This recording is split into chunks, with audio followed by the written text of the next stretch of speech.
Hello everyone, my name is Anitsu and I'm back with another Digimon video. So today I'm going to be doing a review of one of the two new starter decks, which is going to be Starter Deck 18, Guardian Vortex. So what is in Starter Deck 18? So as far as what the deck is actually going to cost you, its MSRP on the website is listed at $15.99. So I highly recommend you don't spend above that because most places should ideally sell it for about this much. Then when it comes to the actual contents of the deck, well, it is a starter deck, so you're going to be given a 50-card main deck and a 4-card egg deck to be able to open up and start playing with right away. Then on top of which, you're going to be getting a paper playmat and 2 memory gauge cards. The deck also comes with some extra goodies inside of it, which is going to be 1 copy of each of the colored training cards, so that way you have some really strong staples that are easily accessible to be able to upgrade your deck and various other decks right away. So if you want any additional information outside of what's in this video, please feel free to refer to Bandai's website talking about each of the starter decks.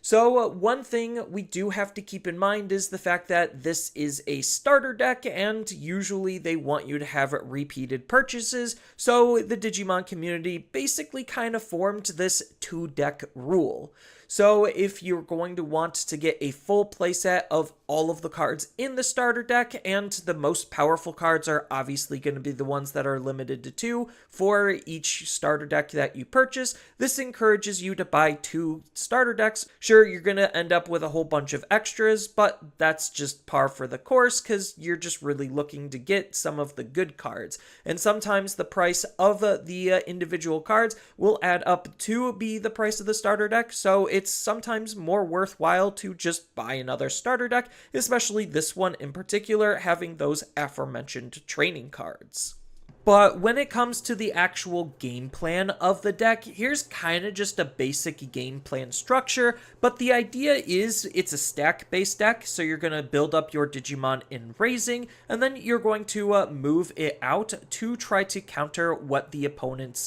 Digimon is trying to do, so that way you could try to beat out their strategy before they can really get going. And the best way to support this is by playing and setting up your tamers, so that way you're not giving the opponent any Digimon to respond with, and that's kind of the similar role that delayed-based options are doing, is just something else to do to try to set up, and you don't necessarily need to Digivolve all the way into your Mega-level Digimon. You could sit on a low or mid-level Digimon, and then that's kind of where all of the memory generation off of the delayed options and combo play is going to start kicking in to be able to speed through your evolutions and get the most out of your Digimon when you're ready to move them out. The deck also is going to be a classic green deck, so the idea is mostly just focused on suspending yours and your opponent's Digimon, depending on what effect you're actually trying to utilize.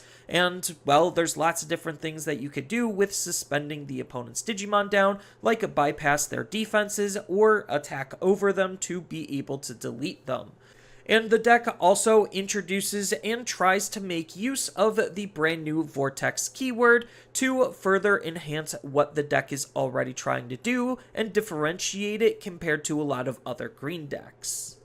So when it comes to the new mechanic of the set, that is the Vortex keyword. So Vortex basically allows you to attack your opponent's Digimon at the end of your turn. Digimon with this effect also can attack the turn that they're played. So if you want to oversimplify things again, think Blitz combined with Rush, which is a pretty good combination of abilities to have some instant responses that the opponent might not be prepared for. Then when it comes to what you could actually do to make this deck better, well, there's a couple of different things that you could start with. The first and easiest one is just by taking 2 starter decks and combining them to focus the deck a little bit more on the good cards that were previously at 2-ofs, and try to minimize and remove as much filler as you possibly can. The next step, in case you want to try to upgrade past step number 1, is, well, to actually just look at outside cards and better focus the deck to enhance its natural strengths that it's trying to play toward. And then the last thing that you could do is kind of just ignore what's in the deck and just use the good cards from the deck to enhance some current decks that we already have in the game. So if I had to just do a simple 2-deck smoosh, which is basically just the combination of the 2 decks, this is kind of where I would end up. So feel free to reference this when you're going to be doing your own 2-deck smoosh. And again, obviously edit to where you want the deck to be based on what cards and synergies you want to focus on.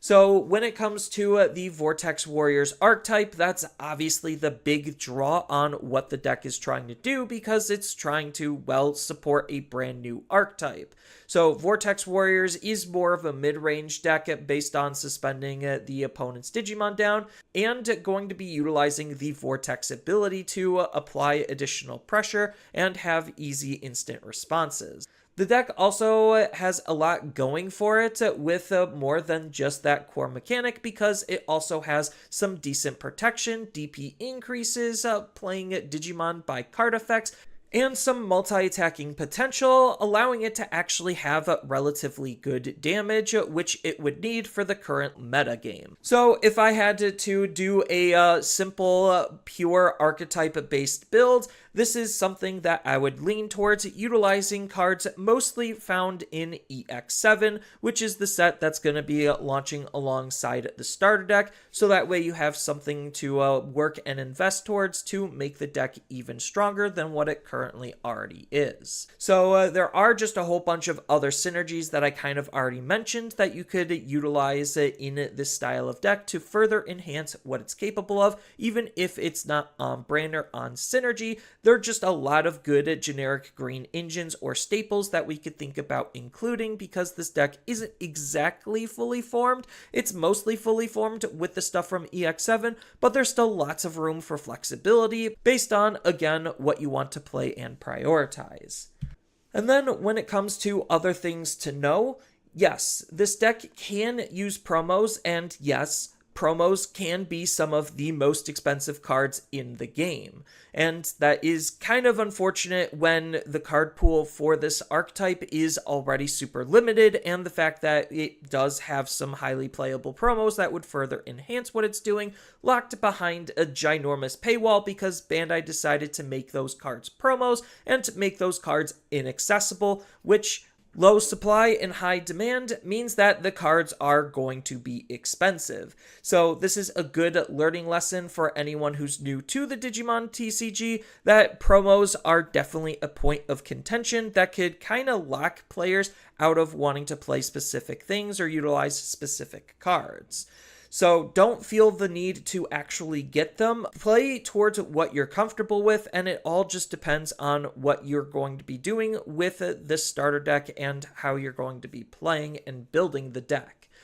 Looking at a lot of Japanese data, it's not like this deck is going to be a tier 1 or even tier 2 deck. And I feel like in English, it's going to be in a similar camp where it's more rogue or tier 3 at best. So this just goes to show that you don't actually need the promos, especially if the deck already isn't competitive, and trying to make it more competitive isn't necessarily going to bear that great of fruit. So just because the deck isn't exactly great compared to a lot of other decks doesn't mean that it isn't good in its own right and there's a lot going for it and it isn't fun. And I think that the deck has some really good investment qualities considering this is just the start of the archetype and it's the main character's archetype that's going to most likely rear its head again in future sets. So I'll eventually cover a more full power meta version of this deck later on this channel if you want to see what this deck fully powered can do. And as far as that investment quality looking ahead, we do actually know that in EX8, the starter deck is going to be getting some more direct support. But for the meantime, EX7 is going to be what you want to focus on to further enhance what this deck can do more specifically, and then once you're done upgrading it, you're basically just going to be getting some green staples depending on what you're going to want to use for the deck and focus on while we wait for that EX8 support to come to give us more cards to be able to play with. So as far as my overall final thoughts, this deck follows the same exact trend as we've seen in almost every single starter deck in the past, having two completely different strategies in the same deck with a common theme or thread to make it seem cohesive. Generally, these strategies are going to be fighting against each other, which can make things feel and seem a little bit awkward, and can make the deck seem unfocused and confused, which might make things a little bit harder for new players at times, and this deck is unfortunately no different. Fortitude has very little to no synergy with what Vortex is doing and how Vortex is played, and the common thread that's tying the deck together is the focus on birds. As a product, starter decks are one of the best ways new players can get into the game because all they have to do is just pick up the deck and boom, they already have cards and a deck to be able to play out of the box.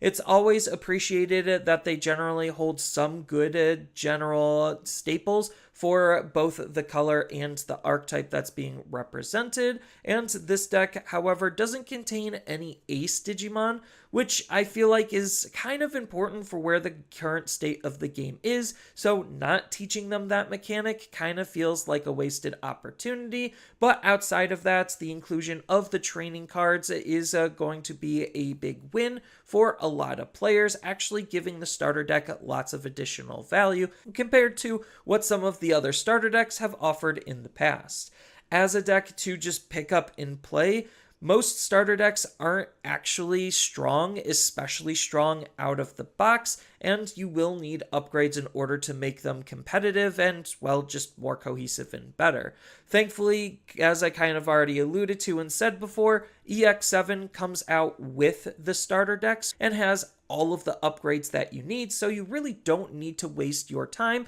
focusing on various other sets to pick up a whole bunch of different cards to be able to make your deck more cohesive, and it's all in one place for the most part until EX8 comes out.